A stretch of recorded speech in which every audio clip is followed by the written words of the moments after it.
Hey there, and welcome back to my channel. I know it's been a while since I've reached out to you guys, but I got something really interesting to share with you. So recently, I've noticed a lot of confusion around how to calculate your life path number. There's a lot of noise about it. So several years ago, I created a video called How to Calculate Your Life Path Number Correctly. Okay, it's been a huge, successful video for me because tons of people have watched it. And in that video, I showed you two different calculation methods where each method created a different result. So kind of confusing, right? So a lot of people are still wondering, well, what the heck? How am I supposed to know what's up? So I defended my calculation, my chosen calculation method, because when I was introduced to it, it absolutely blew my mind away as to how accurate it was, in contrast to the common calculation method of just simply adding the numbers straight across. To me, there was just absolutely no other way to calculate your life path number than the method I had just discovered. So I can identify with the lessons revealed to me through this calculation method, through the teachings of Matthew Oliver Goodwin, who's he's not with us any longer, but he wrote two really great books, the complete book of Numerology, volume 1 and 2. So when I read that and I saw his methods, I thought, holy cow, we are onto something here. So it was just so much deeper, so much richer than if I had just added the numbers across. Now, of course, I'm talking about my life path number, all right, because it really spoke to me. Did I mention in this method, it also illuminated the fact that I'm working on a karmic debt in this lifetime that I totally get, I totally understand. But over the last 6 years, I've changed my opinion around how to calculate your life path number correctly. Okay, so I want to take a look at two of the most common methods that we're looking at, two of the most common life path number calculations. So I'm going to be choosing today to work with the date of birth September 4th of 1969. So if you add 9 for September, 9 plus 4, that's the day, plus 1 plus 9 plus 6 plus 9, okay, you're going to come up with 38. All right, now that's a double digit, so we have to reduce it again. So 3 and 8 equal 11. Well, 11 is a master number, so that holds intensity all by itself, a bigger message, a bigger contract, if you will. So when we add it up this way, we can see that this person is actually what we call a 3811 life path number. Okay, now let's add it up my preferred method, the method that comes from Matthew Oliver Goodwin. So we're going to take September, that's a 9. And we're going to add, then we're going to take the 4th day, that's a 4. Those are single digits. You don't have to do anything more to them. Then we're going to take 1969 and add it all together. It's going to come to 25. Add 2 and 5 together, it comes to 7. So now what you're going to do is take the 9 plus the 4 plus the 7, add them up, and it's going to come up to the number 20. That's a double digit. We're going to add it together. It's going to come to a 2. All right. So this person is what we refer to as a 20/2. So how do we know which is the correct calculation method? And why is it even important to know this? We don't. There is no way that I can prove that my preferred method is any better than another person's method, nor can they prove that their method is better than mine. So short of waking up Pythagoras, we're never going to know what is the correct calculation method. But I feel, guys, I do feel that this is sort of by divine design, because sometimes we just need to trust ourselves rather than adopting a rigid philosophy. I'm guilty, right? Guilty as charged. I had developed this rigid philosophy because to me, my life path number, if you added the numbers straight across, came up to a 34/7.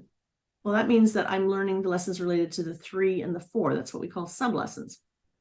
I couldn't resonate with that. I know I'm a 7. I felt I was a 7. I've known that since I was a little girl and I'm a 7. But the 3 and the 4 didn't make sense to me because the 3 related to learning how to communicate and express yourself. I've got that. I have no issue with that. The 4 is about being a planner and being focused and attention to detail. I got that too. So those sub-lessons just didn't speak to me. But when I was introduced to Matthew's work, I became a 16/7. The 1 spoke to me loudly. The 6 spoke to me loudly. And the 7, of course, again, I knew I was a 7. But more to the point, in comes that karmic debt, right, that revealed itself. So to me, that method really, really worked. But I really feel that having grown over the last 6 years as well, and taking another look at this, we really need to start looking at the numbers more intuitively, okay, rather than a more dogmatic approach. So the truth is, I'm only showing you guys 2 calculation methods. There's all kinds of calculation methods out there. And again, we don't know which one's right. It really depends on what feels right for you. So what are we supposed to do to be assured of our correct life path number? The numbers you chose to place in your date of birth create this unique and very personal code for you. It's your birth code. You chose the numbers that went in there. Each number holds a vibration that's going to unlock this code, but you've got to know how to read the numbers.